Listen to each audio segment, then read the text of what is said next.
సంస్మరణలు current affairs 1. భారతదేశంలో మొట్టమొదటి నోటి గర్భనిరోధక మాత్ర సహేలీ ని తయారు చేసిన డాక్టర్ నిత్యా ఆనంద్ లక్నోలో 99 వద్ద కన్నుమూశారు.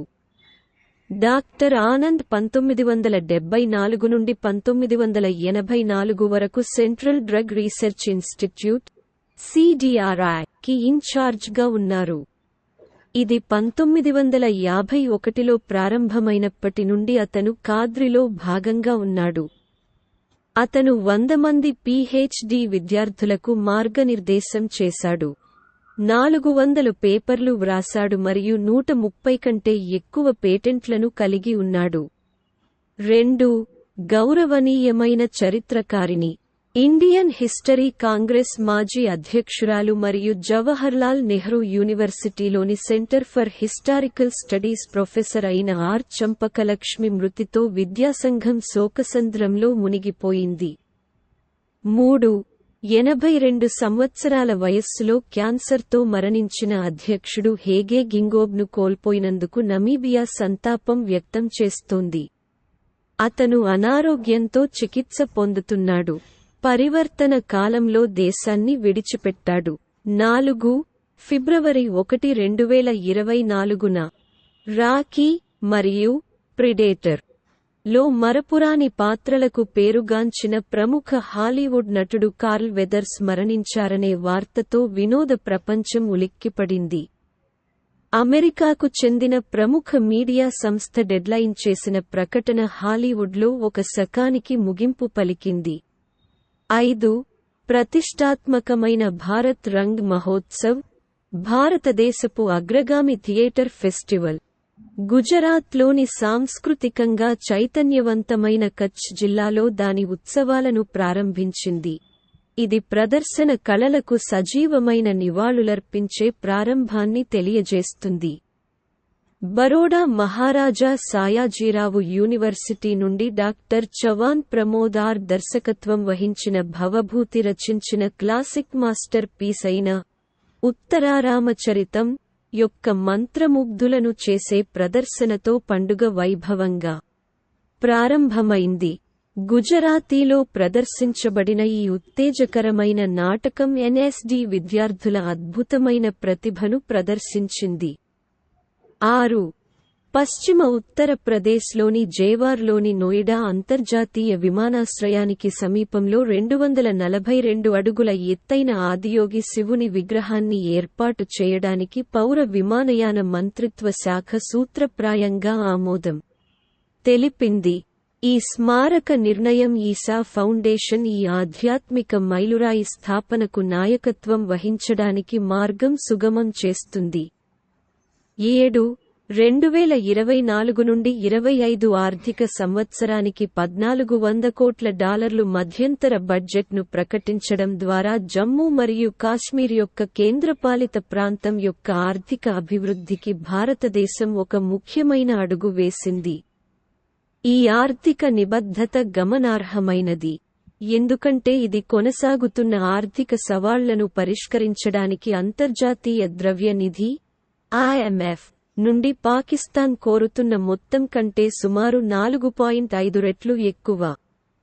ఇంత గణనీయమైన మొత్తాన్ని కేటాయించడం జమ్మూ కాశ్మీర్లో వృద్ధి మరియు అభివృద్ధికి భారతదేశం యొక్క అంకితభావాన్ని నొక్కి చెబుతుంది. 8. దివ్య కళా మేళా, వికలాంగుల సాధికారత విభాగం DEPWD ద్వారా ప్రారంభించబడిన ఒక చొరవ త్రిపురలోని అగర్తల యొక్క శక్తివంతమైన నగరాన్ని అలంకరించేందుకు సిద్ధంగా ఉంది. ఫిబ్రవరి 6, 2024న ప్రారంభించబడిన ఈ ఈవెంట్ దేశవ్యాప్తంగా ఉన్న దివ్యాంగుల కళాకారులు మరియు వ్యవస్థాపకుల ప్రతిభ మరియు నైపుణ్యాలను జరుపుకోవడం లక్ష్యంగా పెట్టుకుంది. 9. ఫరూక్ నజ్కీ, గౌరవనీయమైన కవి, ప్రసారకుడు మరియు సాహిత్య అకాడమీ అవార్డును పొందిన విశిష్ట గ్రహీత. 83 సంవత్సరాల వయస్సులో నాజ్కీ యొక్క ఉత్తీర్ణత కాశ్మీరీ సాహిత్యంలో ఒక శకానికి ముగింపుని సూచిస్తుంది. ఇది రాబోయే తరాలకు స్ఫూర్తినిచ్చే వారసత్వాన్ని వదిలివేసింది. 10. చిలీ దేశంలోని దక్షిణ ప్రాంతంలో జరిగిన హెలికాప్టర్ ప్రమాదంలో మాజీ అధ్యక్షుడు సెబాస్టియన్ పినెరా యొక్క విషాద మరణం గురించి ఫిబ్రవరి 6న వార్తలు వెలువడటంతో చిలీ రాజకీయ దృశ్యం కదిలింది. 11. రామచంద్రన్ కన్నుమూసినప్పుడు కళా ప్రపంచం దాని అత్యంత విలక్షణమైన స్వరాన్ని కోల్పోయింది.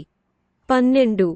ప్రముఖ రచయిత్రి మరియు పద్మశ్రీ అవార్డు గ్రహీత ఉషా కిరణ్ ఖాన్ 78 సంవత్సరాల వయస్సులో ఆదివారం ఒక ప్రైవేట్ ఆసుపత్రిలో స్వల్ప అనారోగ్యంతో మరణించినందుకు సాహితీ ప్రపంచం సంతాపం వ్యక్తం చేసింది.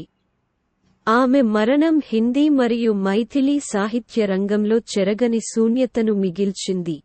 ఇది లోతైన కథాకథనం మరియు సాంస్కృతిక సుసంపన్నత శకానికి ముగింపు పలికింది. 13. దేశం యొక్క అత్యంత వృద్ధ టెస్ట్ క్రికెటర్ దత్తాజీరావు గైక్వాడ్ ఇటీవల 95 సంవత్సరాల వయస్సులో మరణించారు. గైక్వాడ్ స్థితిస్థాపకత, గాంభీర్యం మరియు క్రీడా స్ఫూర్తికి పర్యాయపదంగా పేరు. భారత క్రికెట్ చరిత్రలో ఒక వారసత్వాన్ని మిగిల్చింది. 14. చెఫ్ ఇంతియాజ్ ఖురేషీ 93 సంవత్సరాల వయస్సులో మరణించారు.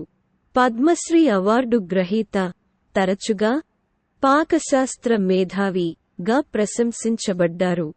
పురాతన దమ్ పుఖ్త్ వంట పద్ధతిని తిరిగి భారతీయ వంటకాల్లో అగ్రస్థానానికి తీసుకురావడంలో కీలకపాత్ర పోషించారు. 15.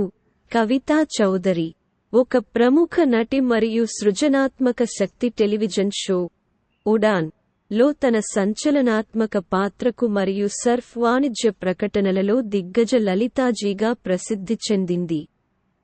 చౌదరి 67 సంవత్సరాల వయస్సులో అమృత్సర్లో గుండెపోటు కారణంగా మరణించారు. తరతరాలకు స్ఫూర్తినిచ్చే వారసత్వాన్ని వదిలిపెట్టారు. 16.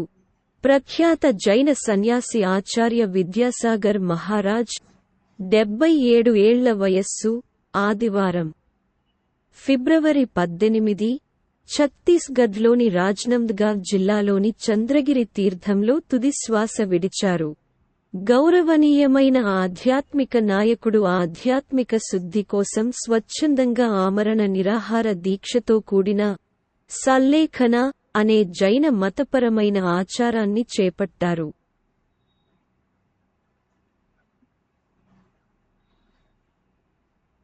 17. కార్డియాక్ అరెస్ట్ కారణంగా 59 ఏళ్ల వయసులో మరణించిన బహుముఖ నటుడు రితురాజ్ సింగ్ను కోల్పోయిన భారతీయ వినోద పరిశ్రమ సంతాపం వ్యక్తం చేసింది. 18. ప్రఖ్యాత రాజ్యాంగ న్యాయ నిపుణుడు మరియు సుప్రీంకోర్టు సీనియర్ న్యాయవాది ఫాలి ఎస్ నారిమన్ 95 సంవత్సరాల వయసులో న్యూఢిల్లీలో కన్నుమూశారు. 19. గౌరవనీయమైన విదర్భ క్రికెటర్ ఫైజ్ ఫజల్ అన్ని రకాల ఆటల నుండి రిటైర్ కావాలని నిర్ణయించుకున్నాడు. 38 ఏళ్ల వయసులో విదర్భ క్రికెట్కు అతని సహకారం అపారమైనది. ఇది తరతరాలుగా జరుపుకునే వారసత్వానికి ముగింపు పలికింది. 20. అమీన్ సయానీ తరతరాలుగా భారతీయులకు రేడియోను నిర్వచించిన పురాణ గాత్రం 91 ఏళ్ల వయసులో కన్నుమూశారు. అతని ఐకానిక్ ప్రోగ్రాం బినాకా గీతమాలకు ప్రసిద్ధి చెందిన సయానీ స్వరం భారతీయ గృహాలలో సంగీతానికి మరియు దాని ప్రేమికులకు మధ్య అంతరాన్ని తగ్గించడానికి ప్రధానమైనది. ఒక దేశం. 21. మాజీ లోక్సభ స్పీకర్ మరియు మహారాష్ట్ర మాజీ ముఖ్యమంత్రి మనోహర్ జోషి 86 సంవత్సరాల వయస్సులో మరణించారు. ఇది భారత రాజకీయాల్లో అనేక దశాబ్దాల పాటు సాగిన అద్భుతమైన కెరీర్కు ముగింపు పలికింది. 22. ఫుట్బాల్ ప్రపంచం 63 సంవత్సరాల వయస్సులో మరణించిన అత్యంత ప్రసిద్ధ వ్యక్తులలో ఒకరైన ఆండ్రియాస్ బ్రెహ్ను కోల్పోయినందుకు సంతాపం వ్యక్తం చేస్తోంది. 1990 నాటి జర్మనీ ప్రపంచ కప్ హీరోగా ప్రేమగా జ్ఞాపకం చేసుకున్న బ్రేమ్ యొక్క ఆకస్మిక మరియు ఊహించని మరణం అభిమానులలో మరియు మాజీ సహచరులలో తీవ్ర విషాదాన్ని మిగిల్చింది. 23 Aegis south zone tournament cricket పోరాటాలకు వేదికగా మారింది. కర్ణాటక క్రికెటర్ హొయసల 34 ఏళ్ల వయస్సులో గుండెపోటుతో మరణించారు. తమిళనాడు, కర్ణాటక జట్ల మధ్య హోరాహోరీగా సాగుతున్న ఈ టోర్నీ ఈ ఆటగాడి ఆకస్మిక మృతితో మలుపు తిరిగింది. 24 కోల్కతాలో 83 ఏళ్ల వయసులో కన్నుమూసిన ప్రఖ్యాత దర్శకుడు కుమార్ షహానీని కోల్పోయిన భారతీయ చలనచిత్ర పరిశ్రమ సంతాపం వ్యక్తం చేస్తోంది. 25 సుదీర్ఘ అనారోగ్యంతో 72 ఏళ్ల వయసులో మరణించిన ప్రముఖ గజల్ గాయకుడు పంకజ్ ఉదాస్ మృతికి సంగీత ప్రపంచం సంతాపం తెలిపింది. 26 కర్ణాటకలోని సురపూర్ రాజకీయ దృశ్యంలో గౌరవనీయమైన వ్యక్తి మరియు అంకితభావంతో కూడిన కాంగ్రెస్ ఎమ్మెల్యే అయిన రాజా వెంకటప్ప నాయక్ ఫిబ్రవరి 25న గొప్ప రాజకీయ వారసత్వాన్ని వదిలిపెట్టి వీడ్కోలు పలికారు. 66 సంవత్సరాల వయస్సులో అతని మరణం సురపూర్ మరియు కర్ణాటక రాజకీయ సోదరభావానికి ఒక పదునైన క్షణంగా గుర్తించబడింది. 27 సమాజ్వాదీ పార్టీ సీనియర్ నాయకుడు మరియు ఉత్తరప్రదేశ్లోని సంభాల్ నుండి ప్రాతినిధ్యం వహిస్తున్న ఎంపీ అయిన షఫీకర్ రహమాన్ బార్క్ 94 సంవత్సరాల వయస్సులో మొరాదాబాద్లోని ఒక ప్రైవేట్ ఆసుపత్రిలో తుది శ్వాస విడిచారు. నివేదిక ప్రకారం అతను